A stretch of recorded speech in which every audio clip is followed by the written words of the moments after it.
చేస్తున్నాను కనుక, ఇన్ని ఉపవాసాలు ఉంటున్నాను కనుక, లేకపోతే ఇన్ని ఇది చేస్తున్నాను కనుక నేను దేవుడికి దగ్గరగా ఉన్నాను, దేవుడు నన్ను పరలోకం తీసుకెళ్తాడని అనుకున్నాం అనుకోండి, దేవుడు నా ప్రార్థన ఎందుకు వింటాడంటే నేను ఉపవాసాలు ఉన్నాను కనుక నా ప్రార్థన వింటాడు అనే భ్రమలో ఉన్నాను అనుకోండి. అది ఎలా ఉంటుందంటే, నేను ఉపవాసం ఉండడం అనేది యేసుక్రీస్తు చనిపోతే ఉన్నంత గొప్పది అని అర్థం.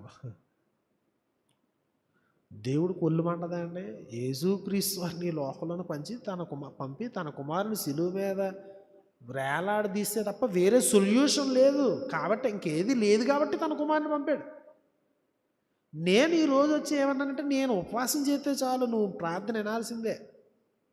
ఆయన అల్లిపోయి నీ ప్రార్థన వినేస్తాడు. మరి నీ ఉపవాసాలకి, నీ తపస్సుకి, నీ విధానాలకి అల్లిపోయి